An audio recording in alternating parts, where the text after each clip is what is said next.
আসসালামু আলাইকুম রহমতুল্লাহ। প্রিয় দর্শকবৃন্দ, এই যে ছেলেটিকে দেখতে পারতেছেন টঙ্গী জংশনের পাশে, রেল স্টেশনের পাশে, এই ছেলেটি মাদক আসক্ত।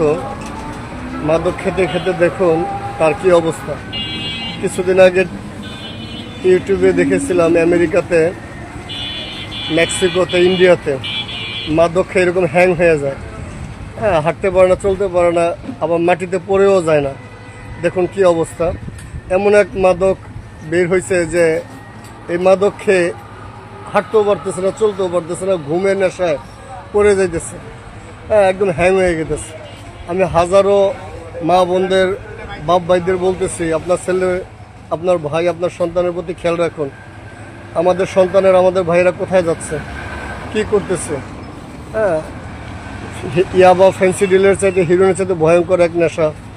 কী নেশা তার নাম জানি না, কিন্তু খাওয়ার পর দেখুন এই অবস্থা। হাঁটা চলা সব কিছু একদম হ্যাং, একদম লক হয়ে গেছে। হাঁটতে পারতেছে, চলতে পারতেছে না। দেখুন ব্রেক, জায়গায় ব্রেক। ছেলেটার চেহারা কত সুন্দর দেখেন, কোন ভদ্র ঘরের ছেলে, কিন্তু এমন এক মাদকের নেশায় ঢুকে গেছে যে চলাফেরা, খাওয়া দাওয়া সব কিছু দেখুন। আমেরিকাতে দেখেছিলাম, মেক্সিকোতে দেখেছিলাম, ইন্ডিয়াতে দেখেছি এই অবস্থা। এটা এখন আমাদের দেশে ঢুকে পড়ছে। এই মাদকের সাম্রাজ্য, এই ব্যাংকের মাঠ, আমতলী, নিমতলী, কেরানি ট্র্যাক, রেল স্টেশন, হ্যাঁ, এই জায়গাতে, এই যে টঙ্গী রেল স্টেশন পাশে ফুটপাতের মধ্যে এই ছেলেটা এই অবস্থা।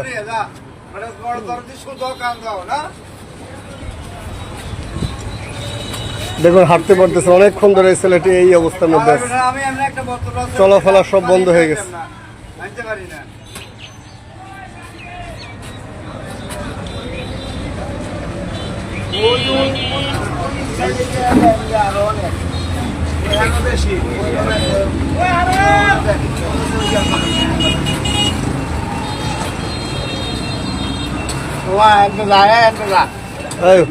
আর এটা নেশা আরেকটা, ইয়াবা ফেন্সিং না, এই পরে যাবো।